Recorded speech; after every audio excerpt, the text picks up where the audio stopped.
So today's drill is to do with a common theme that we're hearing more and more now, and that is golfers being told that they need to turn their hips, they've got to get more open at impact, all these kind of things. And for me as a coach, what I'm seeing on a daily basis on the lesson tee is actually lots of golfers trying to get too open much too early, and as a result putting the golf club in the wrong place, which is way more of a problem.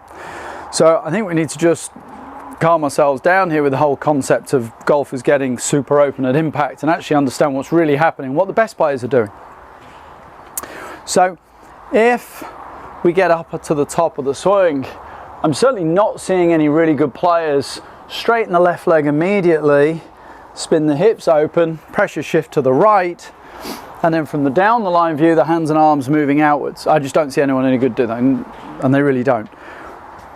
What we need to be careful of here is when the hips need to try and open, okay? And I think golfers are just trying to get too open way too early. So if you feel this is something that you struggle with and you're maybe hitting pulls, you're hitting left to right cuts, that kind of thing, what I'd like you to just consider for me is actually as you start the downswing to try and, as you begin the downswing, to stay turned for longer. Sure, you're going to get your pressure shifting left, but I want you to feel like whatever turn you put in the hips, the chest and the shoulders at the top, you're going to hold it in there on the way down. A great way to feel this is that as you're starting the downswing, keeping the turn, you almost feel a flex in the left knee increase initially.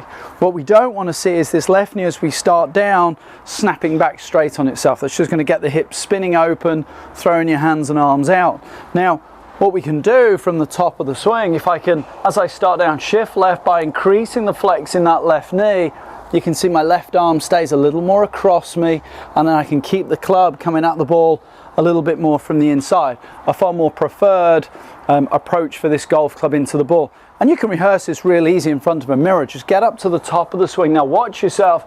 This right shoulder is going to stay back and behind your head as you're shifting forward, and almost feeling that to begin with, you're just increasing the flex in that left knee. Give yourself chance to get the hands, the arms and the club in the right place. Now the body can react to that at the bottom of the swing when you really want that to be happening.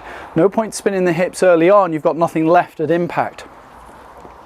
Rory is a great example of this. You can see as he starts down, the left knee flex increases and then the rotation kicks in at the bottom, but only once that golf club is already on the correct path coming down and into the golf ball. So just think about that a little bit. If you've been hitting some pulls or some fades, let's maybe think as we start the downswing, you're going to keep the turn in the body as you start down, shift left by feeling that you just increase the flex in that left knee. It's going to make a heck of a difference to your golf game.